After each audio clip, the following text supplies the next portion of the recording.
Good afternoon, folks. Mixed Class Experience Racing returns to Box 3 Motorsports. My name is Adam Thursby. Joining me again, Mr. Philip Milwee, the man, the myth, the legend himself, back for it. How are you this weekend, sir? I'm doing great. How are you doing this weekend, sir? It has been a really, really good weekend. I am not going to complain. The weather is fantastic, and for those who know, I live in northern New York.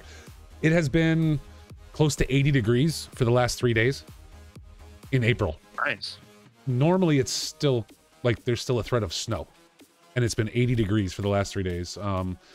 Unfortunately, that's going to go away, and it's going to go back down to about, I don't know, into the 50s again for the next 3 weeks. But we got something nice out of it. I can't complain. I will not complain.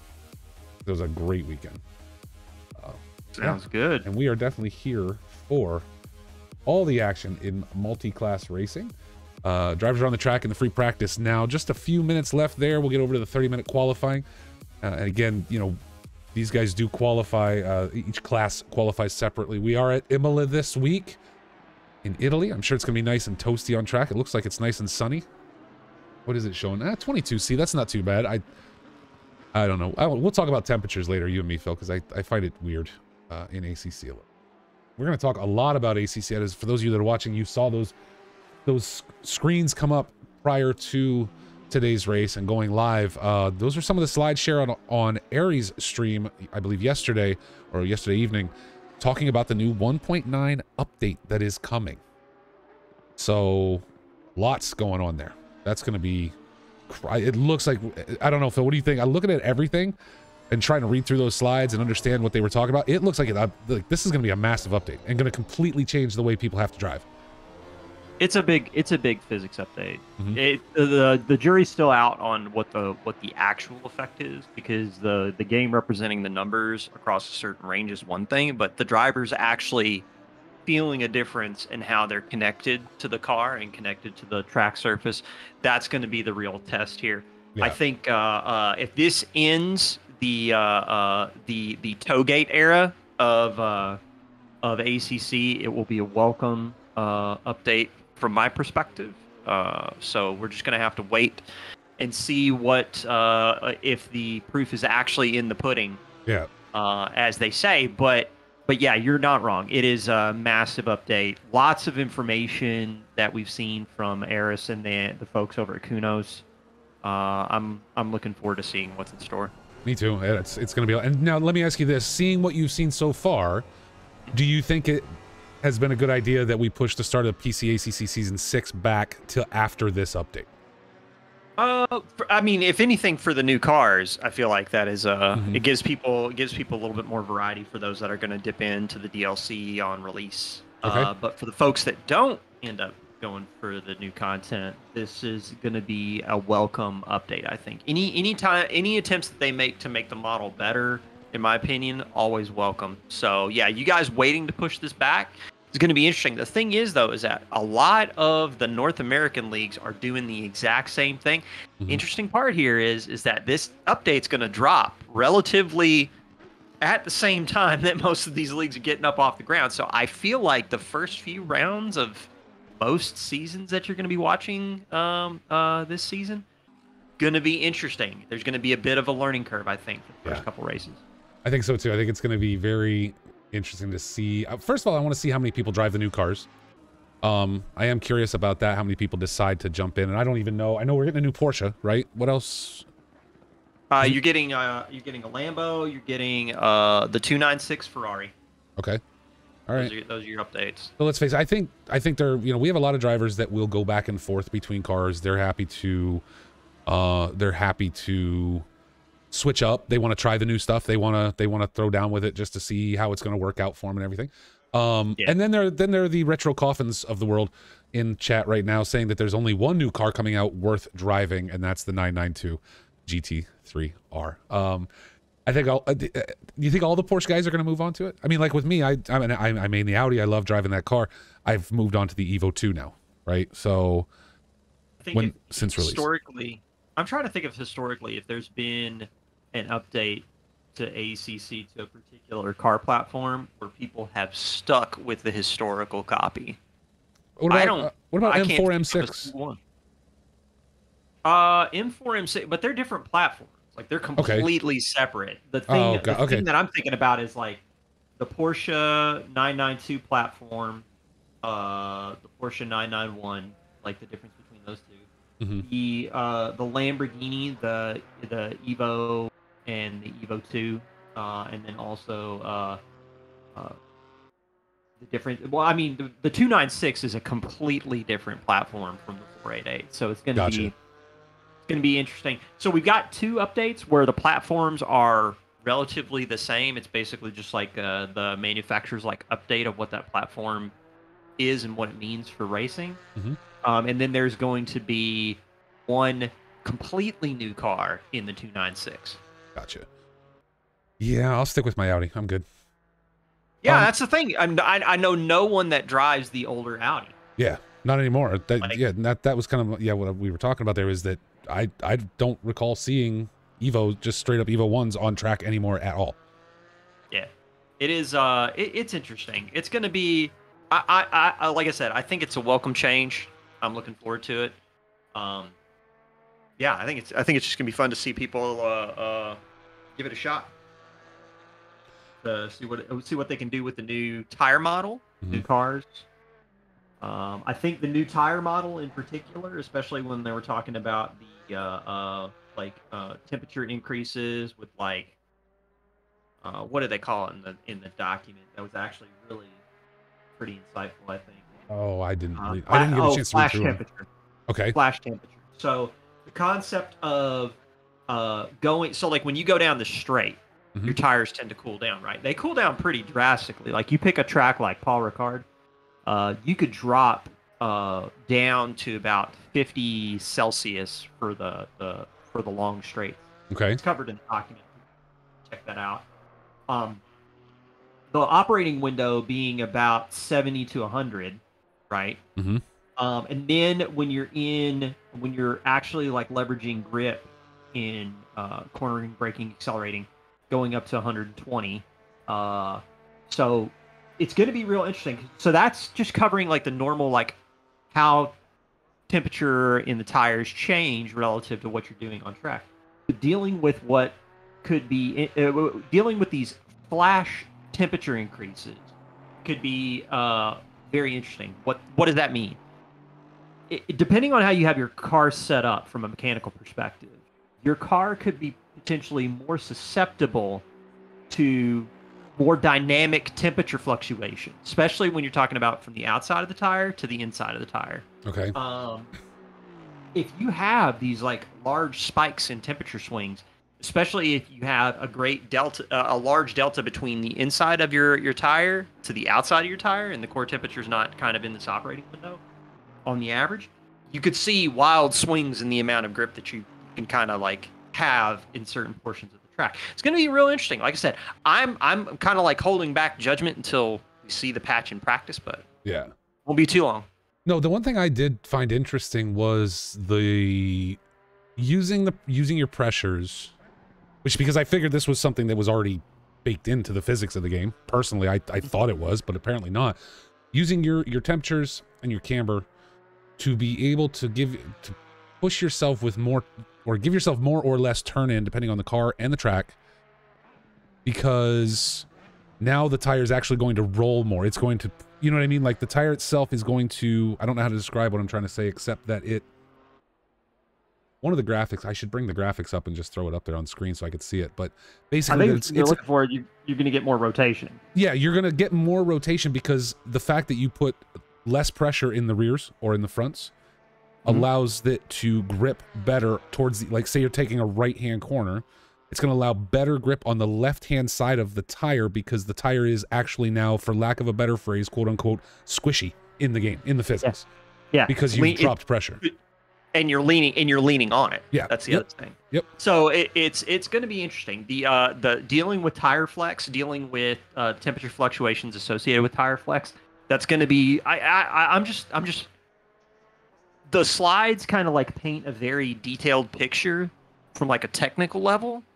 And we all know we're playing a simulation here, and you can make simulators like generate whatever numbers you want.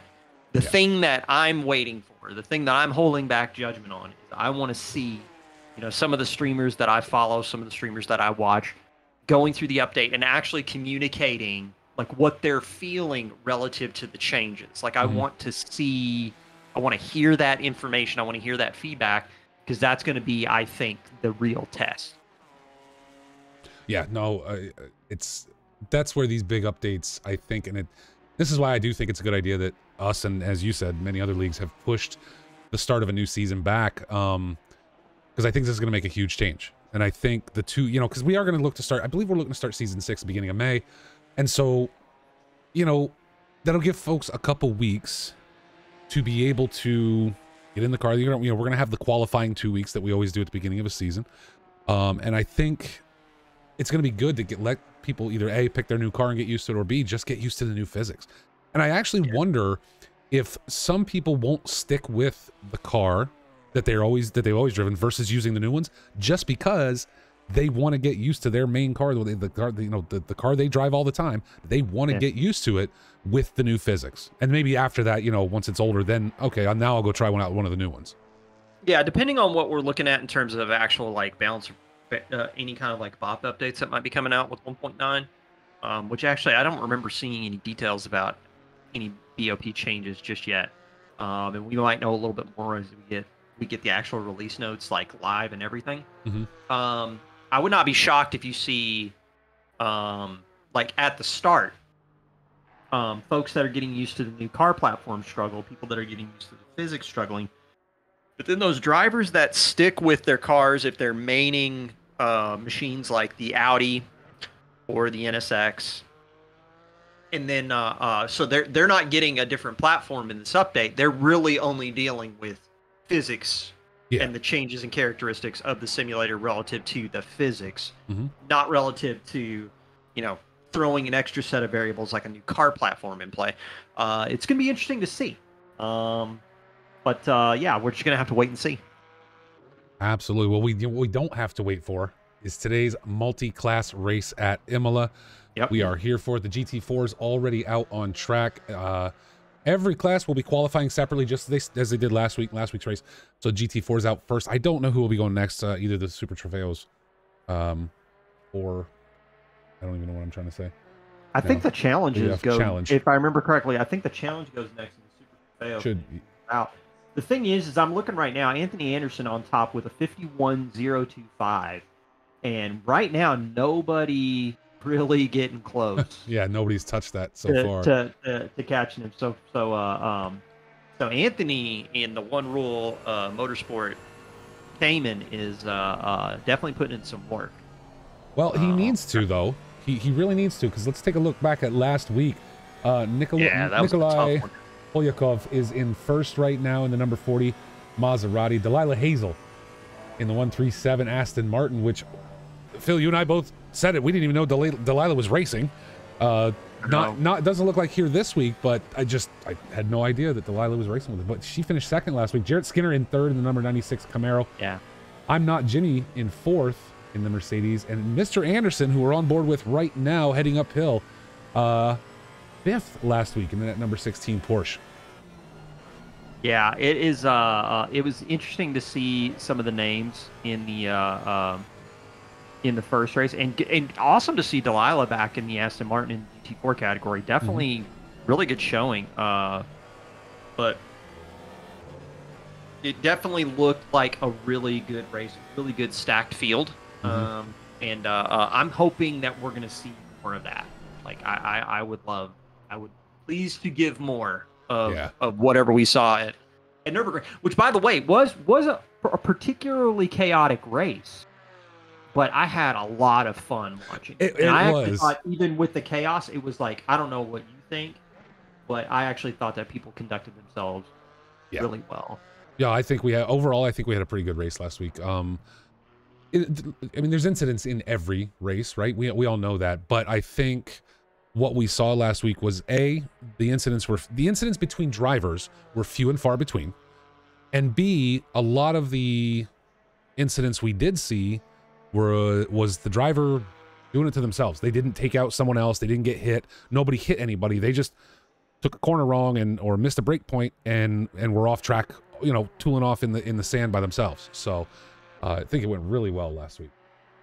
Yeah. I think Nikolai Polyakov in the Maserati, though, just complete next level pace. Just on another plane. That said, it's awesome to see Delilah in the race. I feel like with the multi-class nature of it and the kind of chaos that you could run into, because we had some really strong front of the pack competitors, either through technical failures or through issues with traffic management, dealing with some issues. So it could be real interesting to see some of the second, third, and beyond players in their respective classes being able to fight for some really good points. Yeah, and today down to just 5 GT4 drivers. So Rob Kesar, Robert Hepburn, Matty Thompson, number 69 car. I'm trying to see here. Oh, that's Jimmy. Okay, the number 69 Mercedes is I'm not Jimmy. These guys are changing their names, and so I'm trying to look at the standings and line things up. Some of them are. Rob Kesar last week finishing 7th in the 992 Porsche Cayman. Robert Hepburn last week finished 10th in that, and Matty Thompson. Yep, Matt Thompson did not participate last week. He's in the Audi 4. Looks like he did set a time, so good there. Hepburn, man. I'm here for Team Hepburn in Shed Car. Go Shed Car. Janetta's a wonderful machine. So I'm hoping he's going to get some good pace out of that car around here. Ferrari's out on track. Yep, Ferraris have headed out. Let's talk a little bit about last week in the Ferraris. We'll see who we still have this week. Demir. There's so many names, guys. So many. Demir Makhmutov in the number 16 challenge finished out first last week. Yeah, I am looking at this right. Okay. Maxim in the number 51 car finished in second. Paul Reyes, who is back this week in the number 98, he finished third. Carlos Hierro in the number 22 car. Michael Rosenthal, the number 13 challenge, was in 5th. So this, I'm just trying to remember how much, how many of these guys we had. How many do we have today? So we got, it looks like we got 8 on track. So, we got a few, faces. Am I crazy, or wasn't Tobias in Super Trofeo last week? Like, I'm confused. Well, hold on. I'll tell you here in just a second. We can go look at that and wait a minute. No. He was chasing down Maxim. Never mind. Like, I'm showing him in the Super Trofeo last week. He was chasing down Maxim last week. Tobias was he was chasing Saba. He was chasing Saba down. Yeah. Okay. Yep. Oh, it was Demir. Yeah.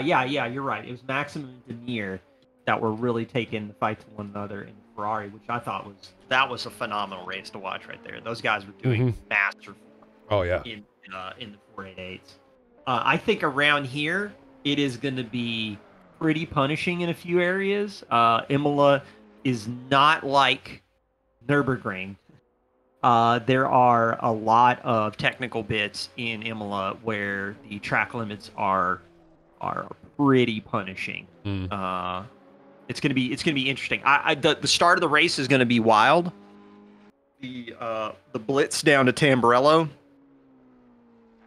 The Ferraris are gonna have a lot of runway to catch back up to the Super Trofeos. And because this isn't like iRacing where, between mixed classes, they can space the field out.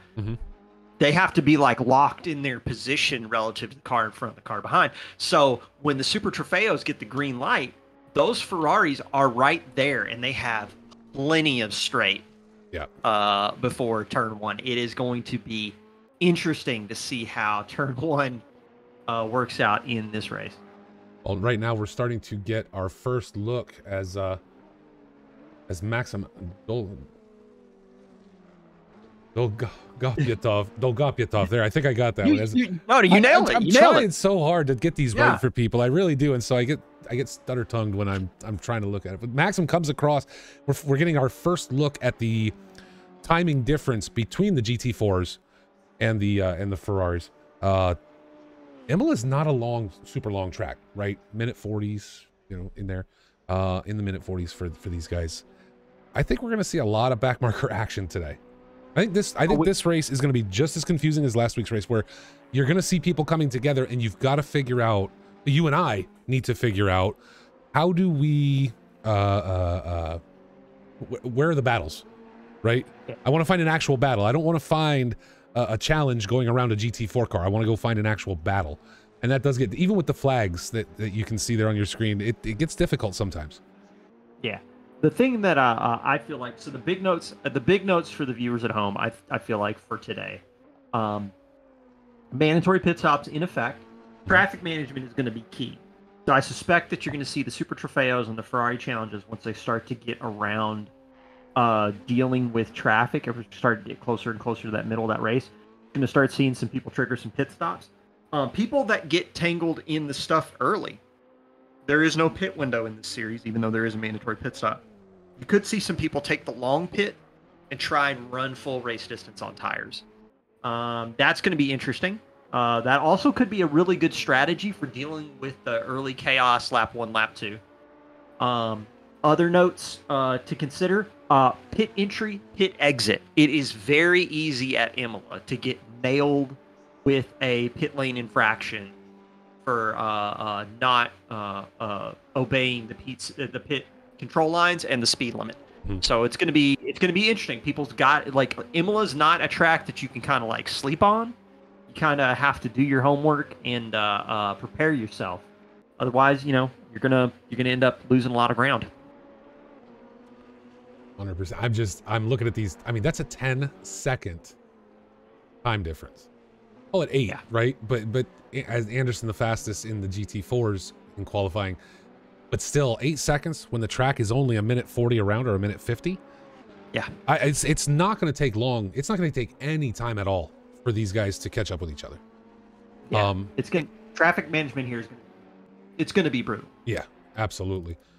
If we talk about Tobias Gable again, the guy's saying in the chat that, yeah, these guys can switch cars every week. So he was in the Super T last week, but he is coming out in the challenge this week. The scoring, it's just gonna rip the scoring around. I don't understand how they're gonna make that work, but okay. Is he gonna do the GT4s for Spa? We might see him in the GT4 for Spa. Yeah, yeah, we might. That'll be interesting. That'll be interesting. But yeah, I'm really looking forward to this race. I think it's gonna be a lot of fun. Again, I really feel like you gotta be calm and eyes forward in this kind of in this mixed class format, because in GT4 the faster cars are going to be coming from behind very quick, and then the Super Trofeos are going to have to deal with the 488 challenge down the start finish straight away. Yeah. Like they are going to close, and they're going to close fast. So we'll see how it all shakes out. Well, we are just about 2 minutes left here in challenge qualifying, and then we will be up for the Super Trofeos to finish out. Look at that spread right now. Now that spread's a little bit tighter than what we were seeing at Nürburgring. Like about, I would say, a little less than 3 seconds between Maxim Dolgopyatov and Patrick Toth. Yep. So definitely looking like the 488 guys are starting to tighten up a little bit, and that's going to be awesome for us, because that pulls the field a little bit closer to one another, and it makes it really nice if you start to see some drama on track. It really makes it so that midfield, back of the pack folks are going to be fighting a little bit closer and have a little bit more in the way of opportunity. So we still got a little bit of time before the Super Trofeos go out. I do see finally, though, not Patrick Toth, there was still one challenge driver who was sitting down mixed in with the GT4s, hadn't really gotten a good lap in, but now they're all together in the top 10. So we'll wait for as you said, wait for the Trofeos to come out here to finish out the last bit of qualifying. They should be getting cut loose here in just about 1 minute.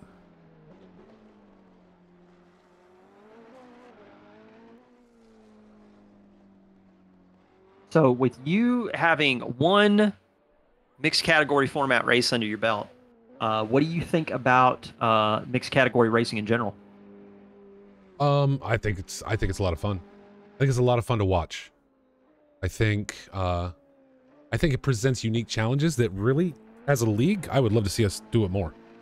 If I'm being 100% honest.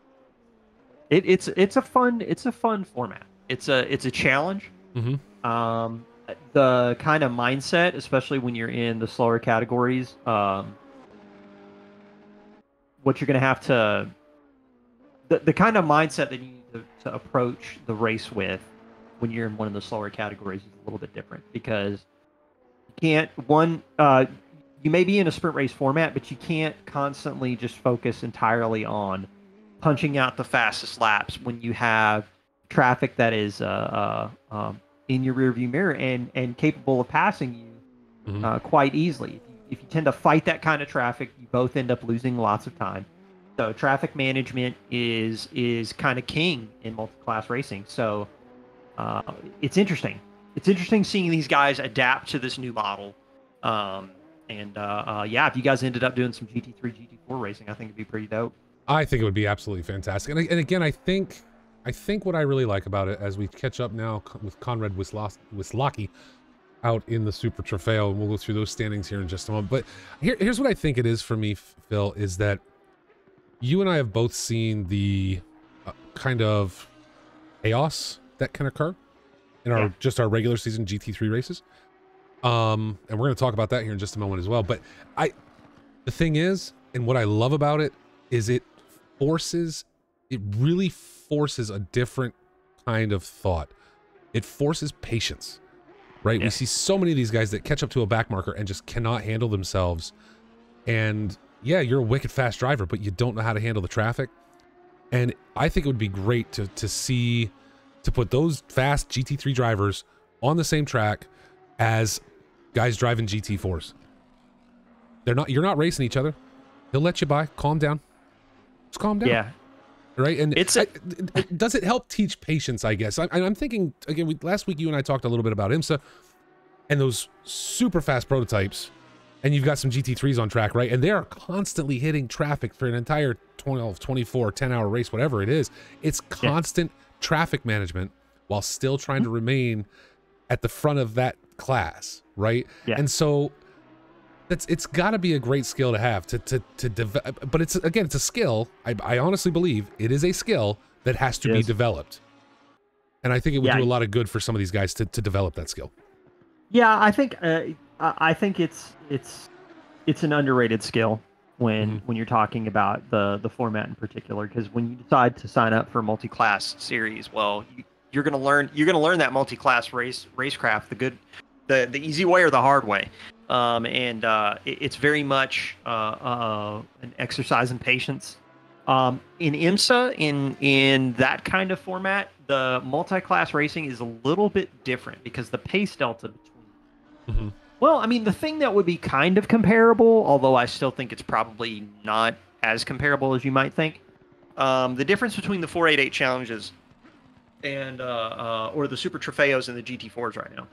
Like that pace difference is not even on par with what the LMDH is. Like if we had these same drivers running LMDHs and GT3s on the same track together, that pace gap would be way more significant. And in those circumstances, especially when you're dealing with high downforce cars, dealing with traffic under those circumstances is much easier, because if you need to hang around the outside, assuming that you've got the mechanical grip from the tires and stuff, the aerodynamics of these prototypes, you can totally pass a car around the outside. Just very simple. So it's very easy for the slower car to stick to the racing line and let the prototype just kind of do what prototypes do. GT3, GT4, different animals entirely. So it's like it is. You're talking about two cars that have, a little bit of aerodynamic downforce differences and stuff like that, but there's no aerodynamic benefit to the GT3 that is as drastic as a prototype. Yeah. So a GT3 car trying to pass a GT4 around the outside, different story. Got to rely more on or mechanical grip than a prototype. Paces a little bit closer together. It's tougher. Like doing the GT3, GT4 thing is tough. It just is. No, I think it would be, but I also think it'd be a great challenge. And to be honest, you know, here's another thing. Here's another thing I think that brings to it. Given we're all amateurs, right? We're all amateurs. We're all sim racers. We're not real racers. There's some real race car drivers mixed in amongst us that do other series and stuff. But for the most part, we're all amateurs. I think having a GT4 opportunity out there is a great opportunity for maybe folks like myself, right? Little less competitive. Yep. I don't race because I want to be competitive and win all the time. I race because I just enjoy sitting in the rig and racing. You know what I mean? Yep. I'm trying to have a clean race, and if I lose, I lose. I really don't care. I think having that class difference would be good for people like myself as well, because you're still racing, right? You still have your class that you're trying to do well in, but you get used to being passed, I guess. Yeah. You know what I mean? Like the GT3s are going around you. So you have to get used to being passed, and how to allow that to happen, how to allow that to happen safely, how to stick to your line, let them make their move. It'll be fine and all this. And I think, you know, even for beginner drivers, lower skill drivers, I think having the GT4 there might be really helpful. I would run GT4 for a season. Yeah. You know? I think GT4 is it's a very good learning opportunity for people. So I think it would be a really good opportunity to run that kind of race. So if you guys end up doing that sort of thing, I'm down. 100%. It's gonna be a lot of fun to watch. Let's get it. Conrad Wisłocki holding on to P1 right now in the Super Trofeo class. And we have an incident involving two cars. Your boy Blue and John Rulin coming together, it looks like. Yo, look at Welps. Yo, you can't hand out gift subs like only one person. Those are supposed to be totally randomized. Was that totally did you do that completely randomly? Like it just picked him? Oh, no. I sent one to my dad because I was like, be able to watch it ad free. There you go. 100%. Well, given that I hope you're going to be here every week with me through obviously this short season and then into season 6 once we kick it off. Doc Milwee should be able to come in here and watch ad free. Absolutely. Yeah, it's a good show. It's a good place to be.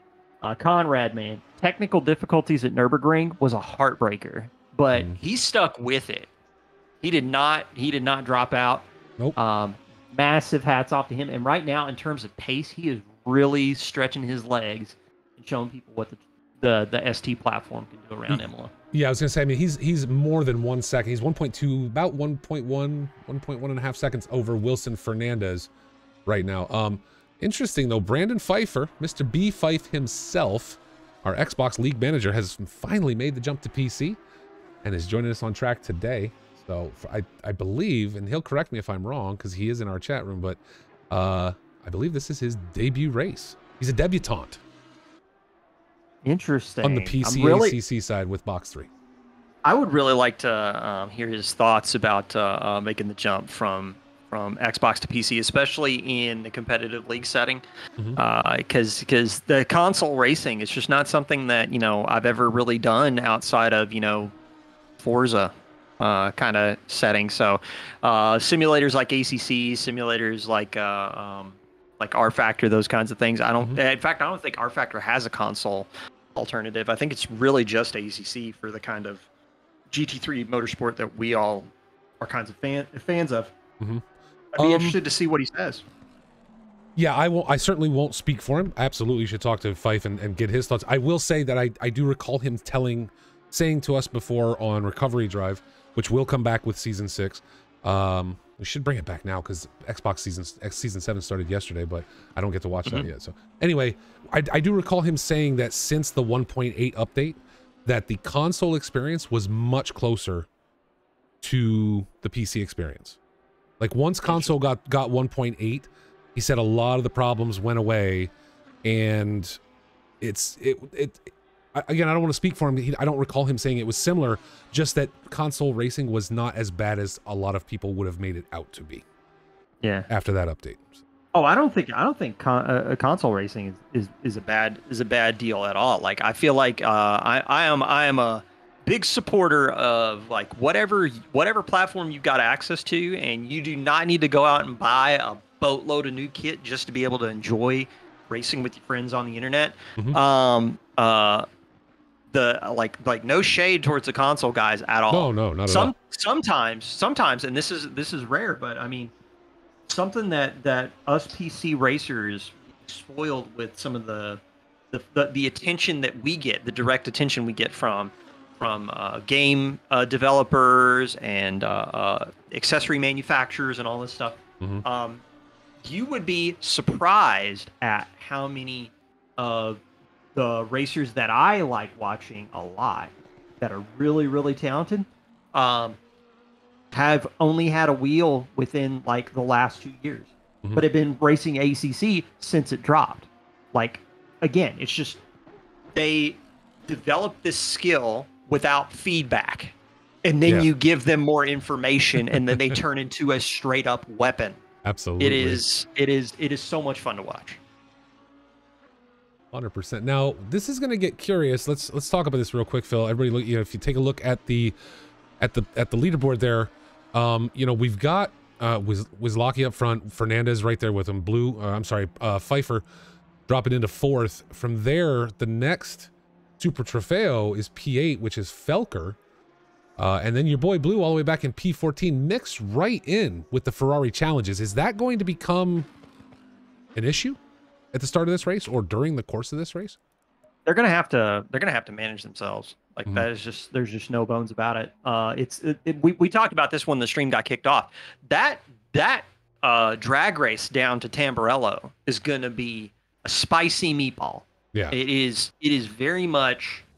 The Super Trofeos are not going to just poppin'. That is the Super Trofeo platform that we are doing as part of this mixed class. We've got the Ferrari 488 Challenge spec and the Super Trofeo spec, and then GT4s on track together at the same time. Keep up, Papa. Come on. Those Super Trofeos are not going to be able to compare in terms of straight line pace to those 488s. But then when it comes down to getting into that first braking zone, that is going to be interesting to watch. So let's just look at it real quick. And I was honestly waiting for the Super Ts to pull up, and kind of get ahead on the leaderboard of the challenges, and it just didn't really happen. So really, this race, they're starting out mixed together, all the way down to P18. I mean, we literally have them mixed from 1 to 18 that are Super Trofeos and challenges all wrapped together. Now, again, if I'm Anderson, right, I think that's a great thing if I'm Anderson, because they're all ahead of me. I don't have to worry about it. All I got to do is keep Nel Sex behind me. That's all I got to do. That name. Anyway, real quick, sir, I'm going to run off. I'm going to take a step away for a minute before the race starts. I'm going to go get a refreshment of my beverage, and then I'll be back to join you all for the start of the race. Sounds good. We are getting it kicked off right now. One mandatory pit stop today. Tires and fuel required.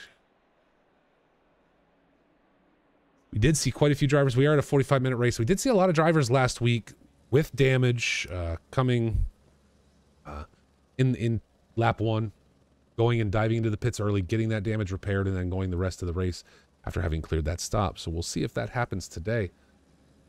But Conrad Wizlaki will lead us out on the formation lap. Wilson Fernandez in 2nd, both in Super Trofeos. Row 2, a mix, though. Maxim Dolgopyatov. Sorry, Maxim. I do apologize, sir. In the number 51 Ferrari Challenge, will share with Brandon Pfeiffer in the number 23 Super Trofeo. Row 3, Paul Reyes, Carlos Hierro. TG, you know what, TG, we need to get on a call before these races so you can help me with all this. Vatic and R. Felker will be in row 4. Tobias Gable, speaking of the man himself, and your boy Blue going to share row 5 to start this off today. 10 seconds. Welcome in, Go DJ. Appreciate you being here. Box3 Motorsports. I do want to remind everybody, if you are looking for a league, !box in the chat. We'll get you over to our Discord. Our Xbox League kicked off Season 7 just yesterday. So they are running now.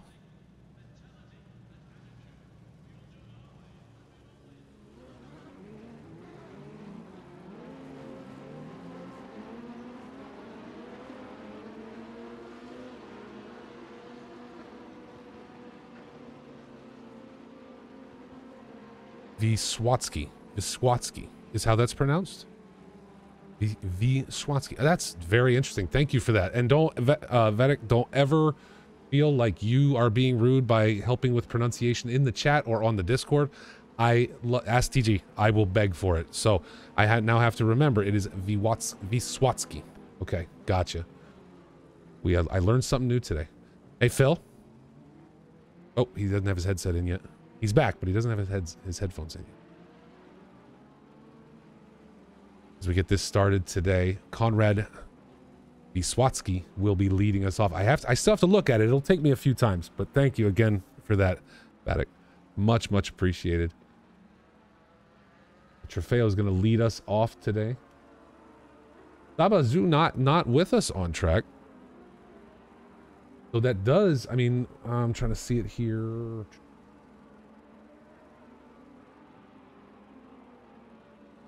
Yeah. Just trying to make sure I'm on the right page here. Wisłocki did come in 8th last week. Him starting off at the front of this pack, though, with great pace during qualifying, says that really he has an opportunity to really stack the points and jump up the leaderboard before next week's little mini season finale at Spa. I like Fernandez's, I like that livery Fernandez had. That is an extremely fancy looking vehicle.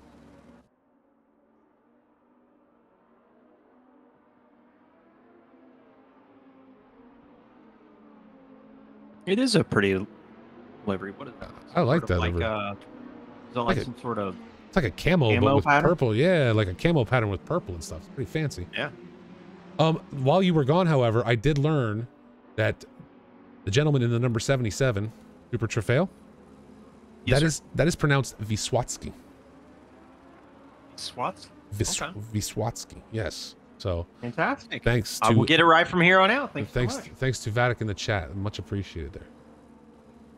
I sometimes feel bad we spend so much time talking about pronunciation, but I honestly, like, we have, on the one hand, I know I'm terrible at it. I know it takes me a few, like, Dolgopyatov, right? Like, I had to sit there and look at it. But the thing is, it really, to me, it speaks to the fact that this league is worldwide. We have people from everywhere. We even allowed a New Zealander into this league. And I know it was tough for you. It was really hard because he doesn't realize he's just from Australia light. So we have to make sure we keep him in check. But the point being is, no, it just goes to show that we are global. And I love that we bring this many different people together. It's fantastic. You know what's fantastic? We're about to go green here at Imola. Yes, we are. Let's go. And I'm going to keep this camera right up front of this race because with these guys, as we go green, mixed in between the trofeos and the challenges, I want to see what this run down into T1 looks like. You see the 488s are closing in. They're having to back off a little bit. Mm-hmm. Looks like a wide grouping into Tamburello, but people are kind of keeping it. They're staying frosty, which is good. Now, the next bit here is the down into the Villeneuve chicane. We got a small pack. Looks like it looks like B5. We've got Paul Reyes. Nobody really getting tangled in with one another. So we did have a drive-through penalty. That was Sapien. Oh wow. In the 263 getting nailed with the drive-through penalty. Hero making some contact here. But Pfeiffer able to pull up into P5 off the start. Or I'm sorry, he's actually down one at this point. Yeah, he's down one position. Reyes was like a rocket ship. But at the same time, like Five's hanging on. The technical nature of Imola is really going to provide the Super Trofeos an opportunity to keep the Ferrari 488s in touch. But that start-finish straight, it's just going to be so difficult. And these guys are really going to have to be patient with one another when managing traffic respective to each other's class. Mm-hmm. It's going to be difficult. But I feel like if people figure it out, they crack the code about how to develop patience as a human being on planet Earth, I think they're going to be all right. I'm optimistic. Well, just taking a quick look back here. Give me a sec. He's driving me nuts. Jimmy Field is still relatively tight. Jimmy in the Still number 69 car actually got ahead of Anderson for a half a second. But now Anderson having taken back over the lead of that class. But Blue Wolf dropped way back. They're currently in P19. Just look at him walk past these GT4s on the straight. Right on by. But this is the crazy part, is if we look at, as I look at this right now, Adam Kazmarski, Terrell Seens Taylor coming together.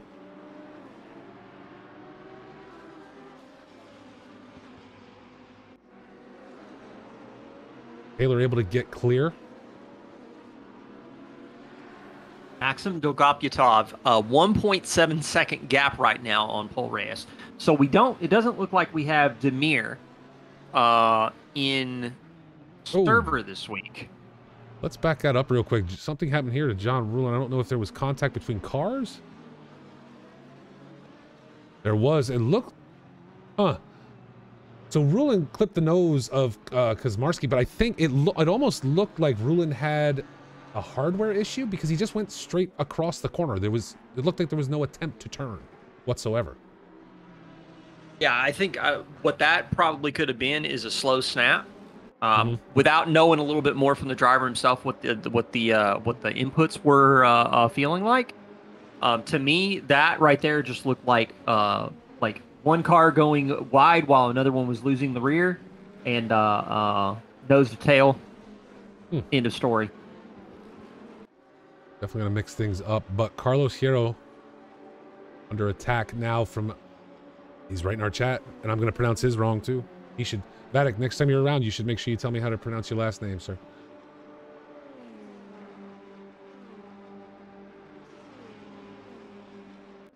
Is it Odstetev? Odstetev? Yeah, I think so. I think you're supposed to. I think you're supposed to explicitly pronounce both T's, but yeah. Anyway, I totally butchered your name, Vidic. Sorry about that. So. We do our best. I swear I'm gonna get I'm gonna have TG because he is the bot of Box 3. Just taking a look. Your boy Blue already into the pits there. Now this right here could be a little bit of what we were talking about earlier, taking the long stop. I see Demir in the pits. Yeah, Demir back there too. Is Demir a late join? I didn't remember seeing him on track for the start.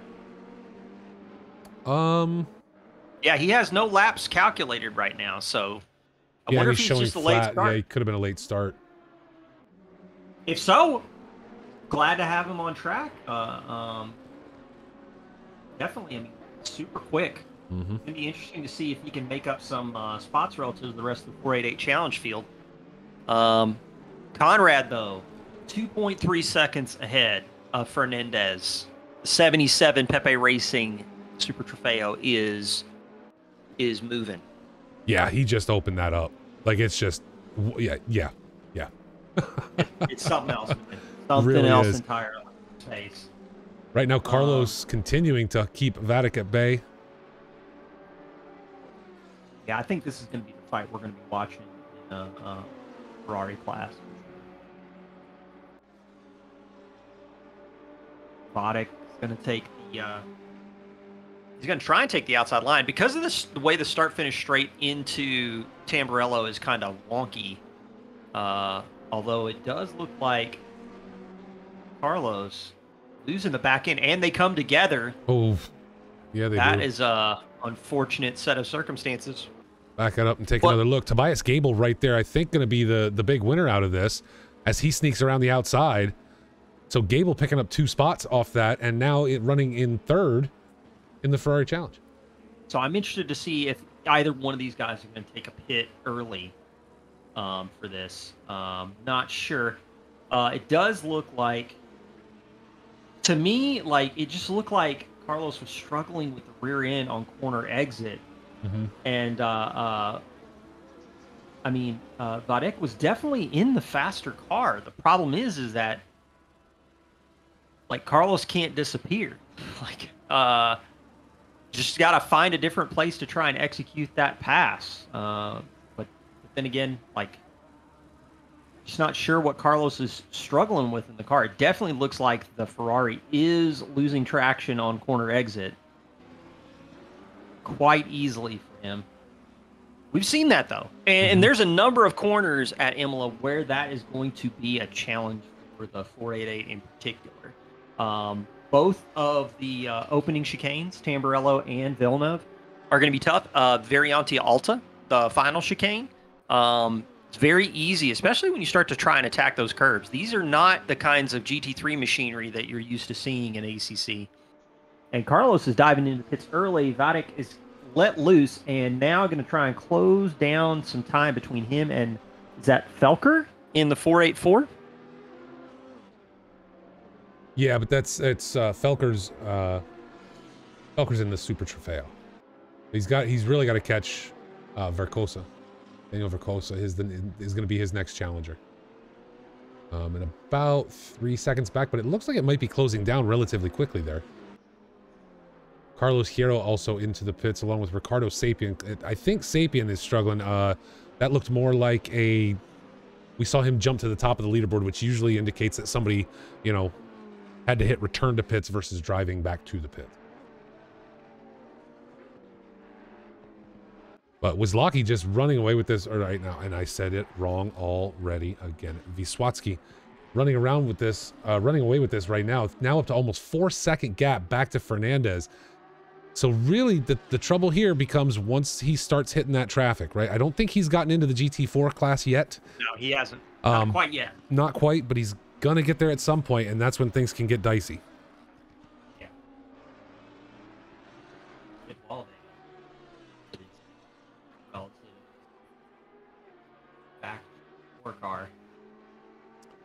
Hero back out of the pits. Your boy Blue coming around. Getting caught back up there after his early pit stop.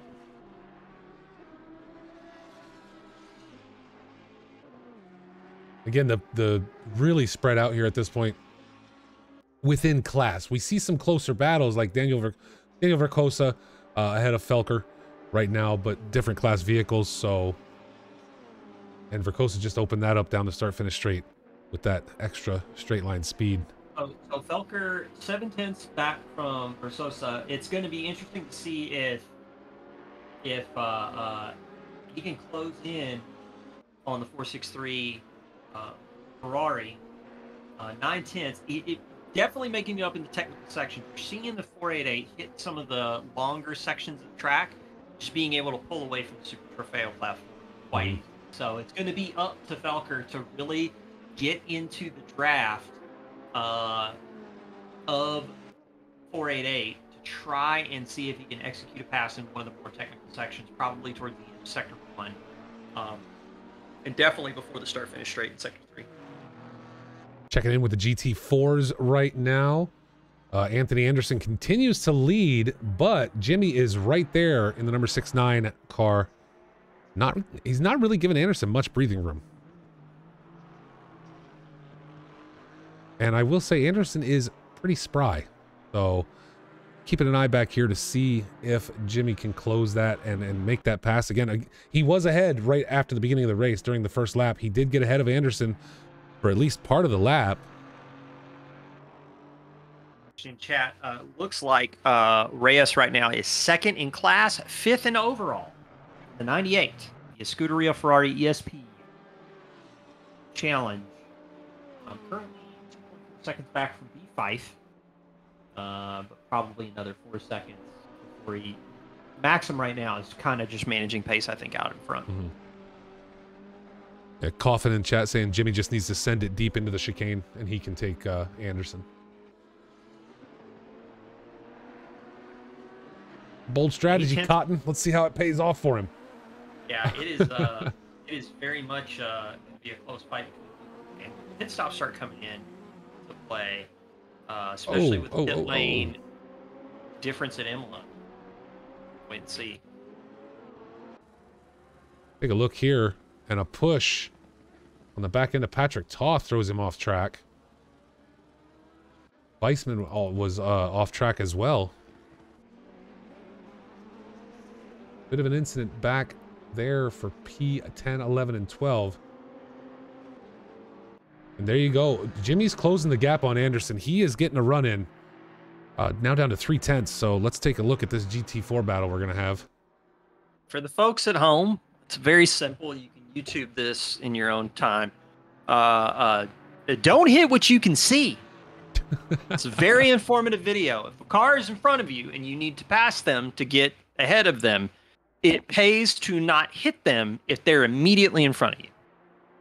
Yeah, but if you just push them off track, then you can just go, right? Isn't that? That is a good way to get a penalty. Sorry, I was totally thinking of bumper cars. Never mind. Yep. It is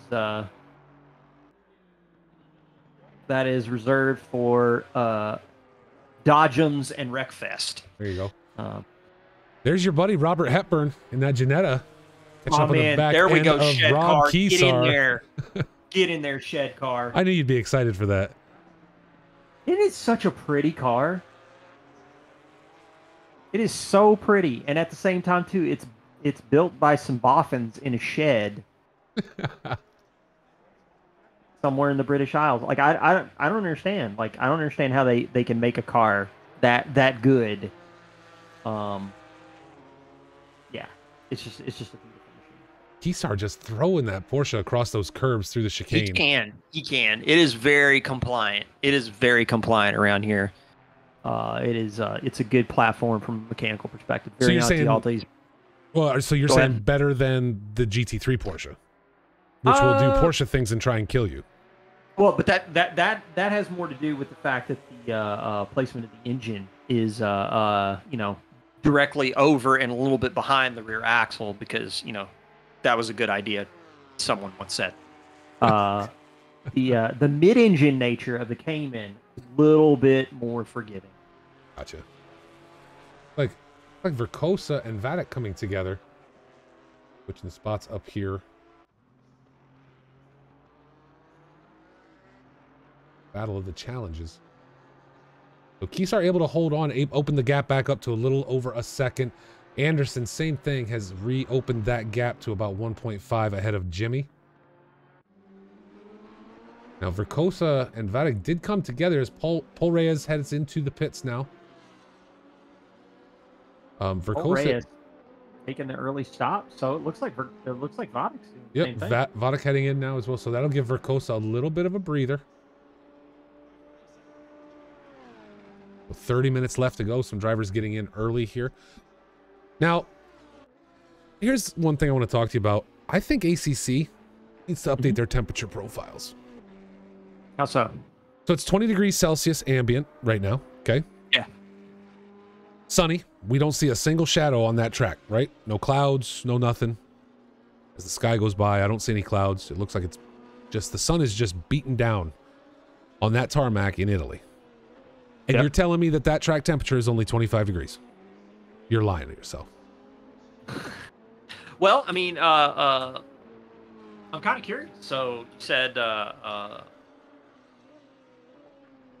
mean, obviously, I don't know how much wind there is, right?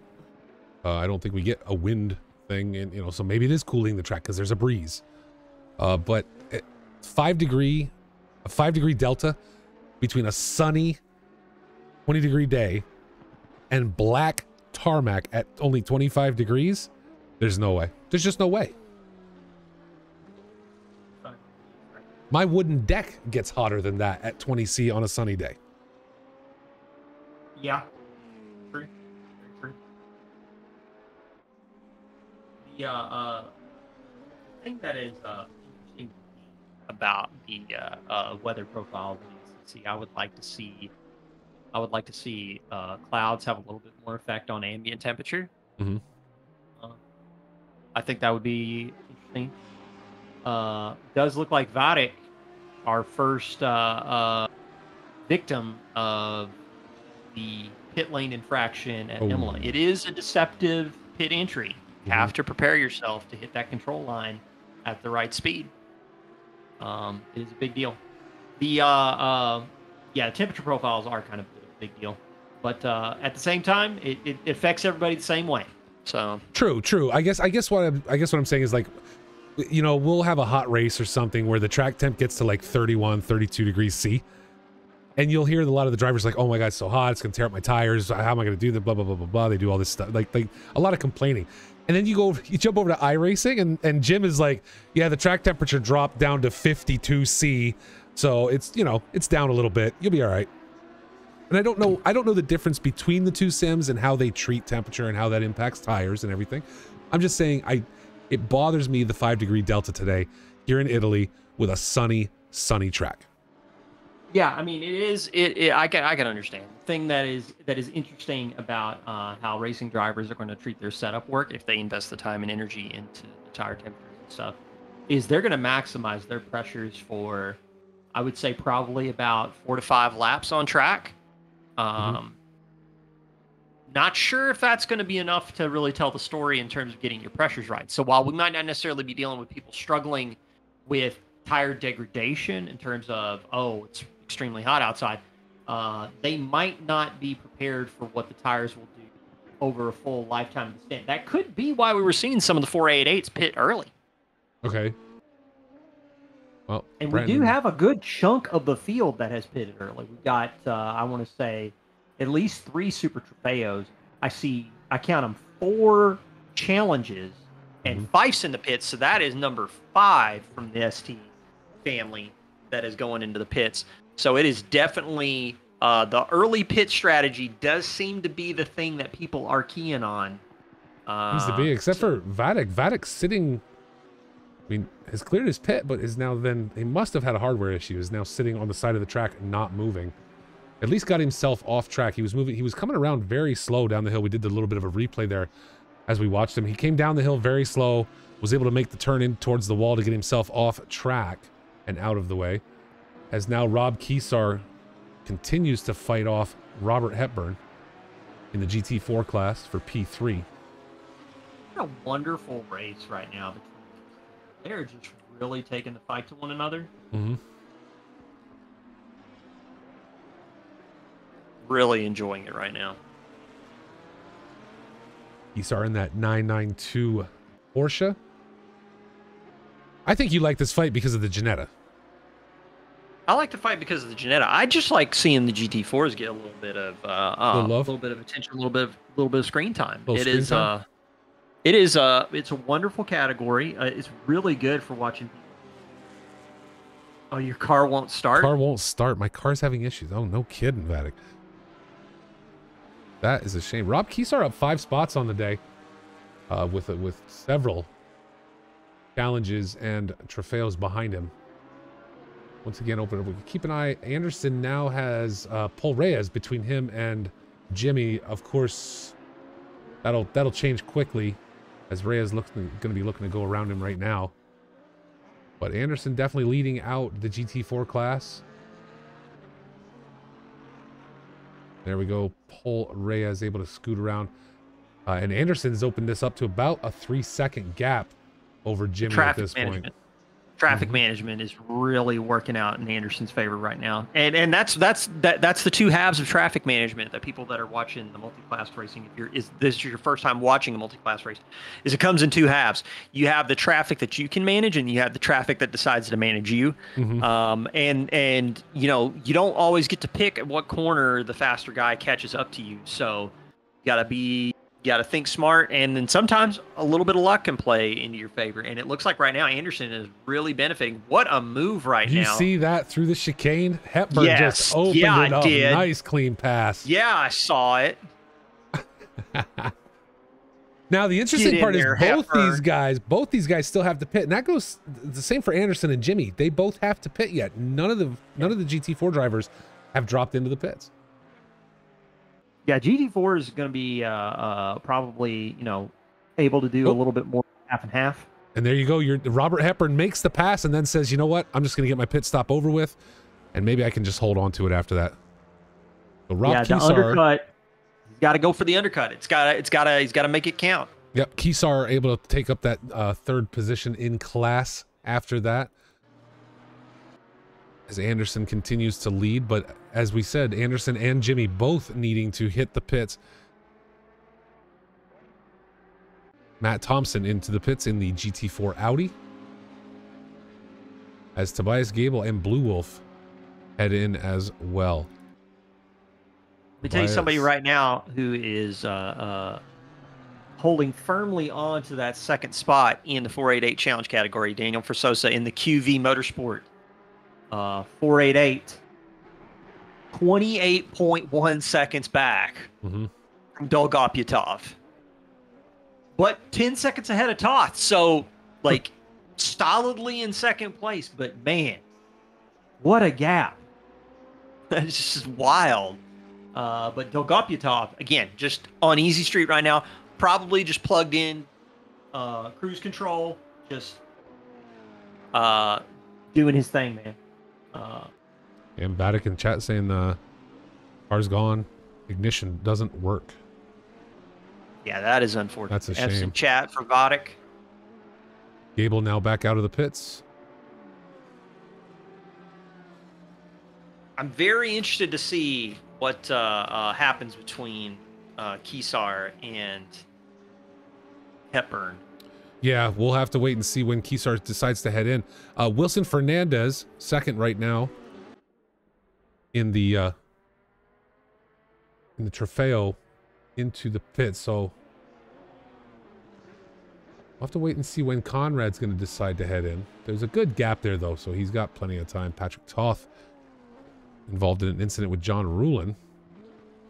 Conrad being ahead of the rest of the field in the Super Trofeo category, being top in the overall. He's going to get a little bit of that priority from blue flags, and it's going to be interesting. He has really taken the Super Trofeo on easy street right now. But traffic management can play poorly for just about anyone on track. So we'll have to wait and see how it works out for Conrad. But oh man, he is just so strong in the Super Trofeo. Taylor heading into the pits. This should allow Pfeiffer to get around. Yep, Pfeiffer going to clear now with that clear pit stop. We'll get around at least Taylor, and Fernandez just coming out.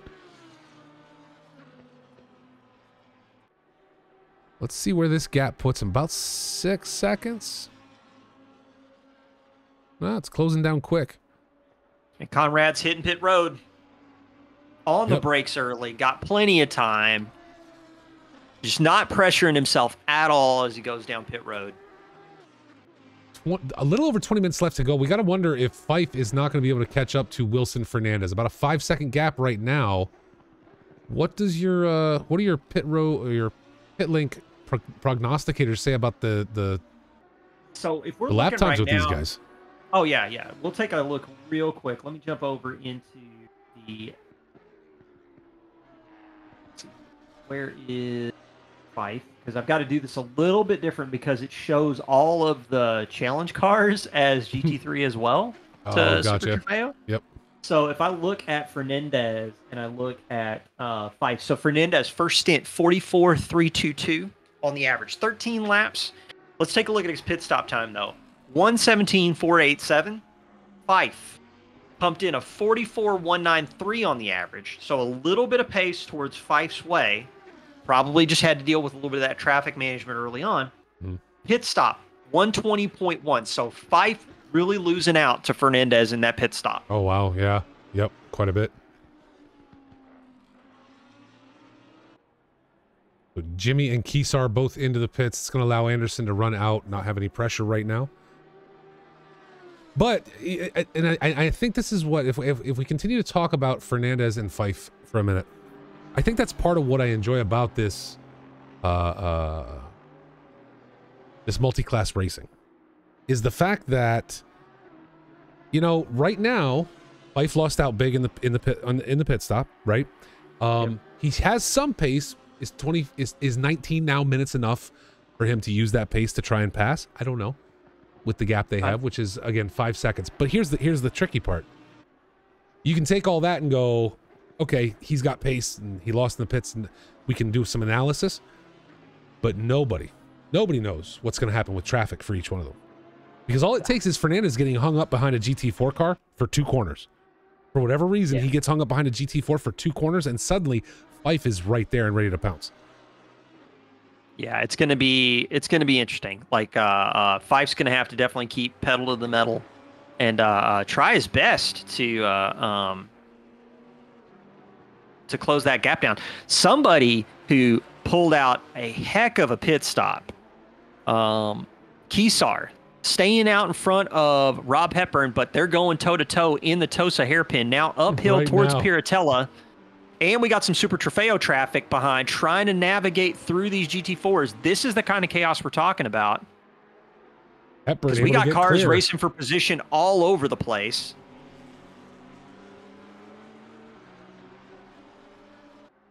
And catching these cars in Aqua Minerale, probably the worst location for a 488 to do it. Because when it comes to the mechanical grip, the 488 does not have equivalent mechanical grip to the GT4s. Now, the 488 Challenge able to move around the Jetta.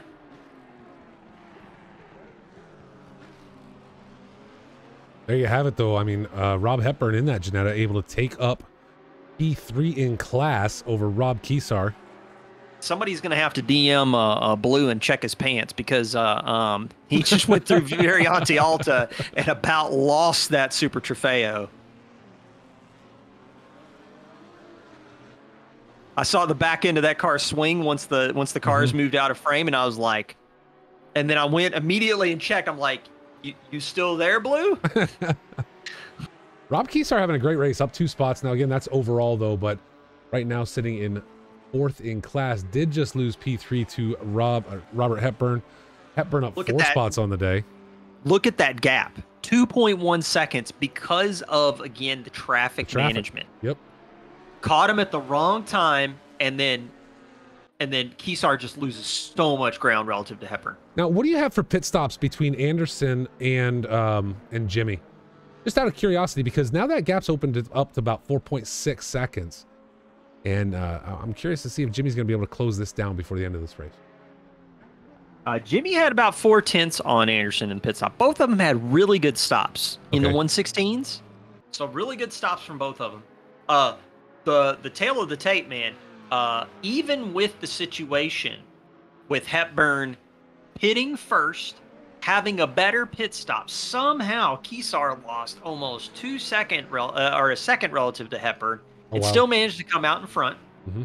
So it is definitely down to some sort of other traffic management happenings with Hepburn out on track on his outlap. I was going to say Hepburn at this point is just opening it up. I mean, the gap's already up to 1.5 and seems to be getting extended. So, but there's about a 4/10 difference between, or a 3/10 difference between Hepburn and Keesar right now. Okay. So Hepburn really does have pace on Keesar.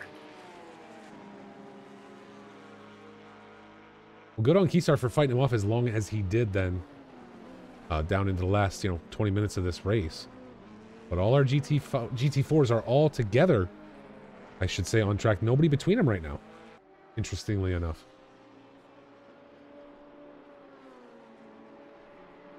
Right now, we're getting into that phase at the end of a multi-class race where the field's starting to stretch out a little bit.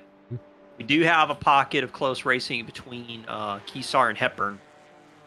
Keesar has gotten a little bit closer to Hepburn, about 1.3 seconds between them. It's the closest fight on track right now. Let's talk about, though, what do you think of the pace between Conrad and Maxim right now in their respective classes? Just another world.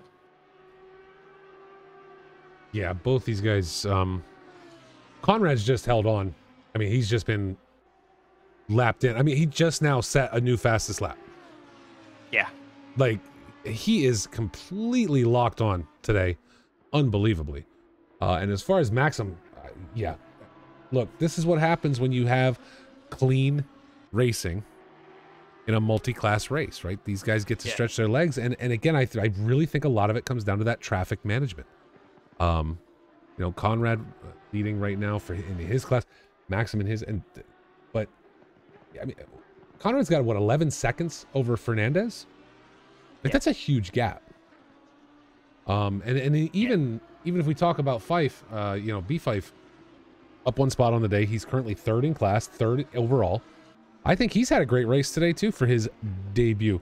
If I'm just going to call him a debutant from now on, just because I want to.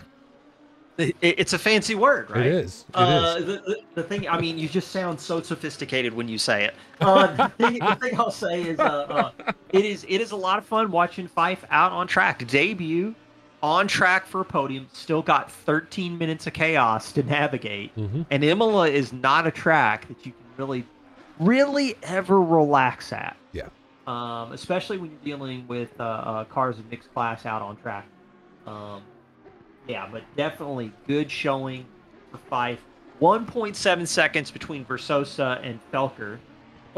Fernandez backwards on track. Let's back that what up real happened quick. there? Let's back that up. We're gonna go about 30 seconds back and see what we can see. It looks like he might have he's by himself, so I'm thinking he may have just lost it over the curbs through the chicane.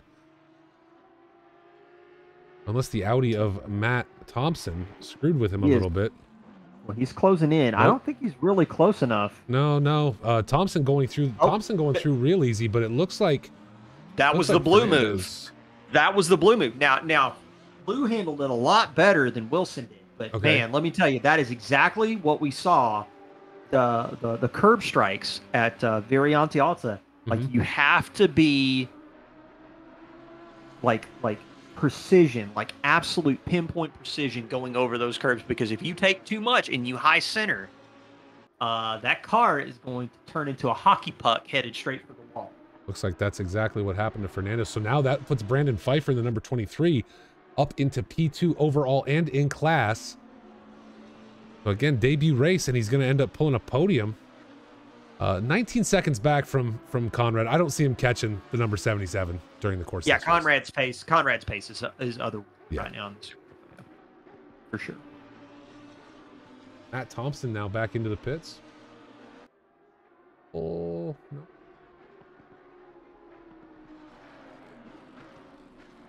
Who did you say pulled the penalty earlier? Penalty would have been had it been served. Handed out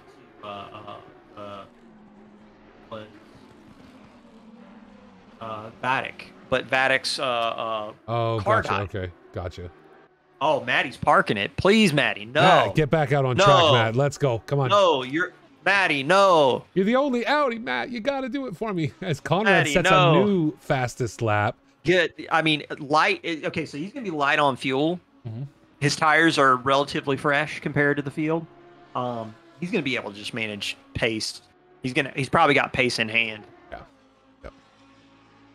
Matt, you got to get back out on track. You're not that far off pace, my man. You are not that far off pace. It's a tough race.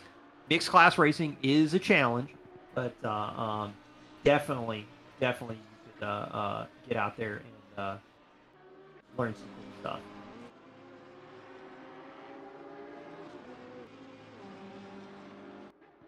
The thing about racing in these kinds of events, man, the only way out is through. Like you just you're gonna learn more.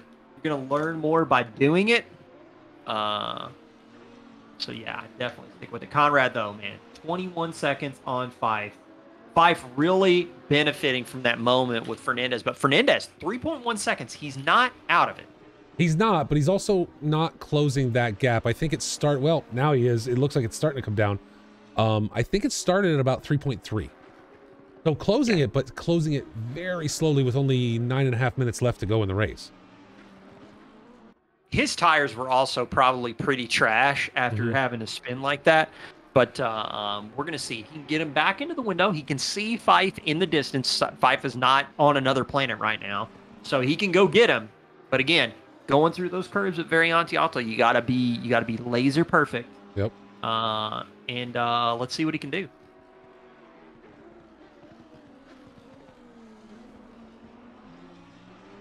Should mention Matt Thompson there in the Audi, the GT4 Audi, the broadcaster and commentator for our Xbox League. We finally have that again now. He was broadcasting yesterday, so those races happened. It's, again, Season 7 for Xbox just kicked off yesterday. Make sure you guys are coming around Saturday afternoons to listen to Matt and watch the Xbox drivers get their race on for the remainder of Season 7. We will be back next week. Phil, will you be able to join me next week, sir? Yes, sir. 100%. Going to Spa for multi-class racing next Sunday. And remember, Phil, it is on Sunday. Yeah, Just- yeah. I okay, I, okay, I I did just making figure sure. out.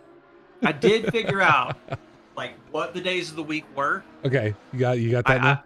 I've got the Google. Perfect.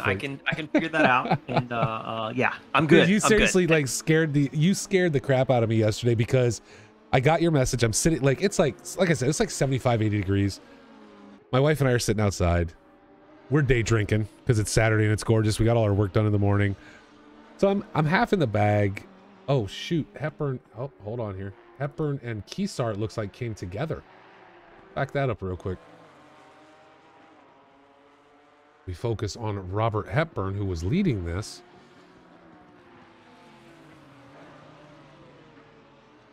Oh, and a slide from Keesar. And a spin. So Hepburn back into third. Looks like Keesar was leading him for a while. Now back by about 1.3 seconds. Interesting. I mean, that's pretty common right there. Yeah, Like it you came out get of a little nowhere, bit though. of that inside curb. If you get a little bit of that inside curb at Aqua Minerale, you can definitely unsettle the car.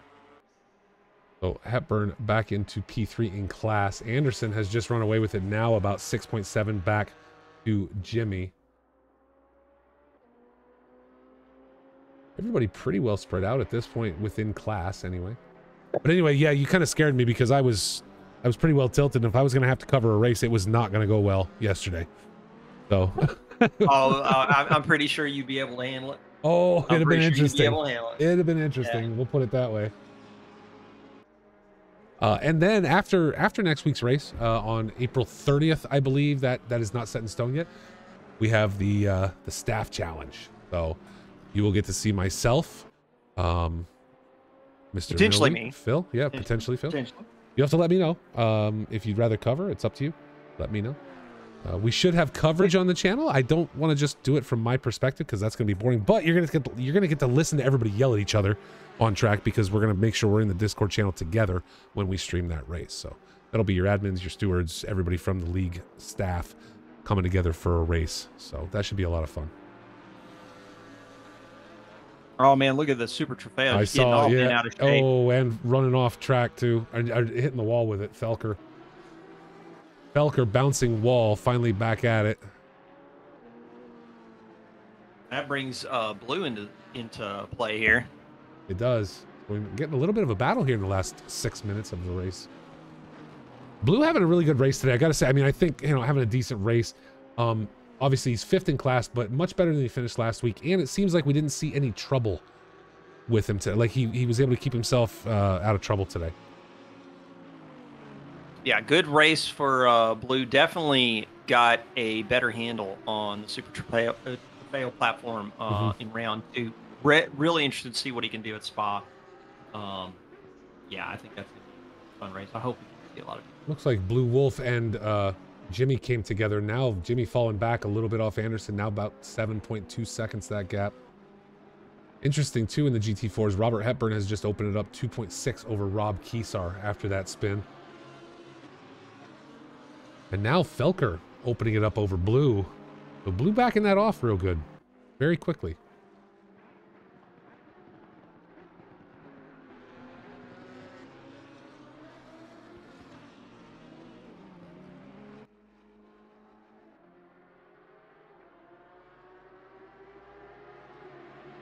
Felker up on the back end of Anderson there.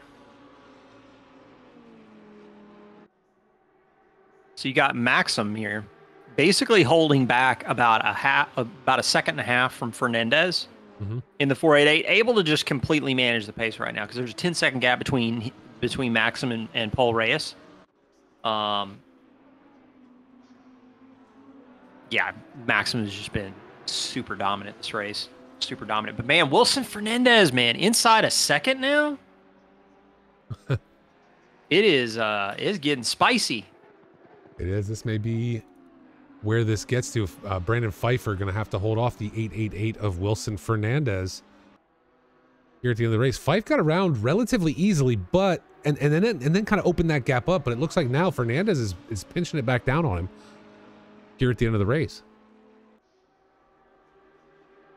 Now, if I'm Dolgopyatov, right? Am I I see what's going on in front of me. These guys are not in my class, and I've got 11.5 seconds back to Paul Reyes. Is there any reason for me to try and tangle with Fife and Fernandez at this point? Nope. Right? Nope. Stay behind him, mind your business, right? Yep. You want to be in front of this. You want to see where it's going.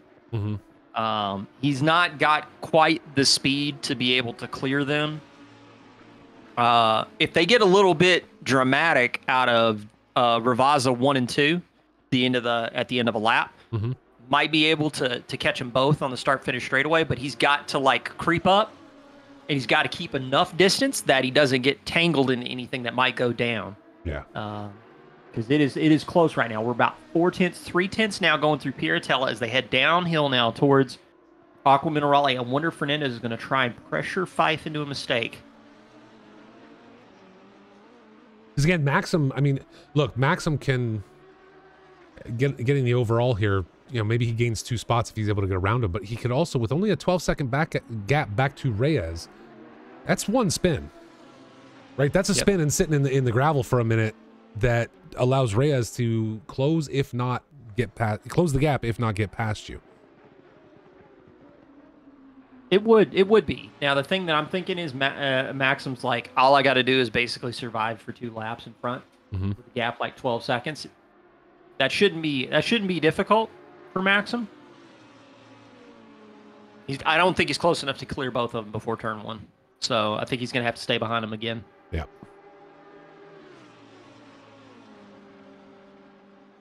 Fife trying his best to open it up too. Yeah, it's tough. It's tough. He does definitely get a better exit out of Ravazza 1 and 2, for sure. But it does seem like in the middle parts of the track, Sector 2 and start of Sector 3, it seems like Fernandez is able to close in on him a little bit. Wonder if Fife is running a little bit less downforce.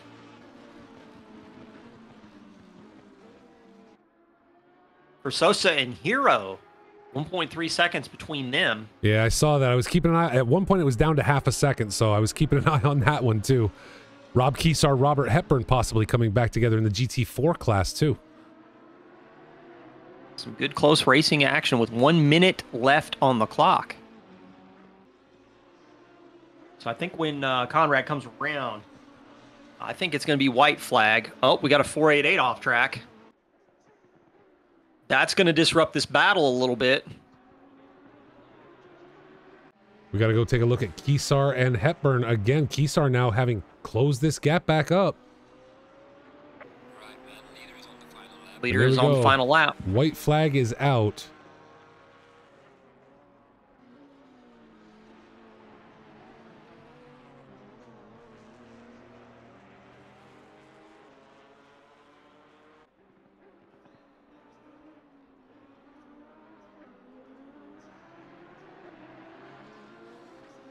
You know, I have no stake in the game. I have I don't care if a Hepburn or Kesar wins out here. I would love to see Rob. And I think these guys are going to have to do one more lap. I would love to see Rob take that chicane the way Hepburn did when he took up position over him the first time. Just to see him do it again. I want to see if Kesar can pull it off in that Porsche.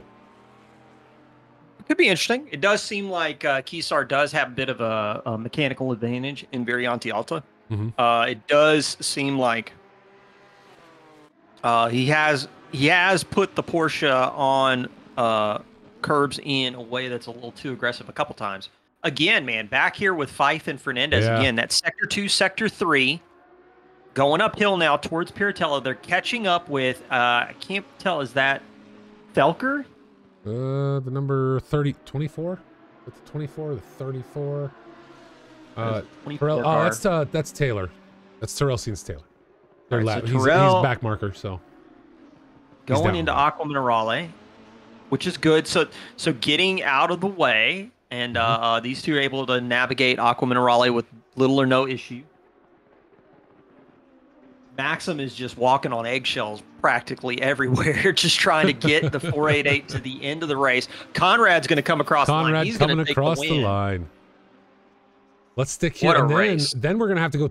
We're gonna have to jump back as soon as we finish with these two. We're gonna have to jump back to Carlos Hierro and Daniel Vercosa still running close. Anthony Anderson taking the top spot in GT4 as well. Finishing off, yep.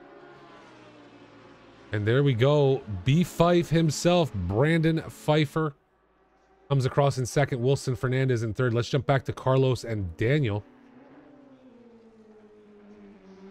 We get some, and Maxim Dolgopyatov will take first place in class, along with Anthony Anderson in the GT4s. Hepburn dropped back about 2.3 seconds. Yeah, that way opened way up there. Carlos. Paul Reyes in third. Tobias Gable in, I'm sorry, Paul Reyes in second. Tobias Gable in third in class for... Oh man, they are almost side by side going into Ravazza 1 and 2. Carlos Hierro just trying to hold on over Daniel Vercosa. Uh-oh, Vercosa moves out. Where's he at? And Hierro holds on. Carlos Hierro holds on that finish. I want to know what that delta was. Well, it says 0.1 on our screen, but that was very, very close. Wow. Finishing 0.07 of a second between them. 0.072. Wow. At the line. Like, what a finish between those two. Yes. Holy cow. Unbelievable. What a race. Like, that right there was some fun multi-class racing. We had a little bit of drama, not too much. Mm-hmm. And then, yeah, the interclass battling was just fun to watch. Yeah. And Imola is just such a wonderful track. Like, I love this track a lot. I'm ready for Spa. I'm ready to see these 488s just completely turn into time machines down the Kimmel Straight. It's going to be phenomenal. Awesome. And look, Dolgopyatov in the chat, Blue in the chat saying this was a blast. That's awesome. This is and that's what we want. You know, at the end of the day, that's what this is all about, is people coming together around this hobby, having a great time. Incidents happen. Let's get past it and let's just have a blast, right? And it seems like that's what happened today. And, you know, I don't race. You and I, you know, I sit up here with the league. I don't race. I get to look down and judge people like Blue, because he's Blue, and I'm going to judge him no matter what he does. But point being is that it's not really up to me. Our league managers do a great job. Blue and Anderson do a great job of putting our seasons together, and obviously season 6 already in development, pretty much finalized. But I would say this. I would say if we pull enough, and it comes down, you know what? Here's the thing. It comes down to this. Season 5, we saw a drop-off, okay, in participation towards the end of the season. I think if we can keep participation up, then there's a justification that maybe PCACC, right, season 7 could be multi-class. Like, why can't we run a general season as a multi-class? I'm not saying every season, but, you know, maybe we get there. I don't know. I would like to. And I know, again, as I said, Blue and Anderson already have season 6 set. That is certainly not going to happen right now, and nor should it, because, again, they've already set this up, and it's fantastic. But maybe in the future, I think these are great events. This multi-class stuff is just fantastic. It's a blast. The thing with multi-class events, it's a trick to run them, because you can have participation collapse in a particular category, and then it just kind of like turns into a single format. Yeah. But but yeah, you guys have been doing pretty good with the numbers. I thought season 5, like, the participation did drop off, but it still finished pretty strong. Yeah. Really interested to see how things work out season 6. But yeah, if you guys get the numbers, man, definitely should look at doing that sort of thing. 100%. It could be a lot of fun. I think it'd be an absolute blast, and I think, yeah, I'm with you. I think we should look at it, figure out where we fix it. You know, and Blue, you're right. I wish there were more GT4s today too. But even there, we still got, even with only 5, we still got competition out of the class. I mean, we watched Hepburn and Keysar just go to it for half this race. Yeah, we had Anderson and Jimmy at the beginning. Yeah, and Anderson and Jimmy at the first half, and then those two at the second half. But it just, overall, I think this multi-class stuff is fantastic, and I really think we should find a way to sneak more of it in. But don't forget, folks, we're back next Sunday for the finish of this mini season. Yeah, I didn't even mean to emphasize that for you, Phil. I promise. We are back next Sunday for the finale of this mini multi-class season at Spa. Gonna have an absolute blast of a time there. I hope more drivers come back out, and we'll be, you know, I don't want him to tell us in the chat. I want to see if TG ends up in a GT4 next week. GT4 at Spa is going to be fun. What's the TG over under that TG ends up in a GT4 next week? What's the over under on that? For me? Yeah. You think he's gonna? I'm betting. I would definitely say 3-1. He's in the GT4. The thing about it, the thing that I want to know is TG's in the GT4. Which one? That's which yeah. GT4? There you go. Janetta. He's jumping in your boy. My goodness. Oh my goodness. Now here's the thing. That car tops out and just basically chugs on the rev limiter down the Kemmel Straight. It's going to be a lot of fun to watch, but man, is that car going to be dreadful down the straights. It's going to be fun to watch. Still such a good car. Well, good. Hopefully we'll have at least 6 GT4s on track next week. Awesome. And then the week after that, we should be spinning up the staff race. And as Blue said in the chat, season 6 sign up will be out this week. So everybody get ready. You can watch all of it right here. Box3 Motorsports. Thank you so much, Phil. As always, sir, you are an officer and a gentleman. I appreciate you. Thanks to all the drivers today. And Phil, any last words for our drivers or audience members today? Oh, it's a lot of fun. I really hope to see all of you at Spa. It's going to be such a blast. These are such a fun format to call. Glad to be here. Thank you so much for having me back. Looking forward to next week. Absolutely. Thank you all, folks. We will be back, as we said, next week at Spa for more multi-class experience. For myself, Adam Thursby, for Mr. Phil Melwe, thank you all, and have a great week.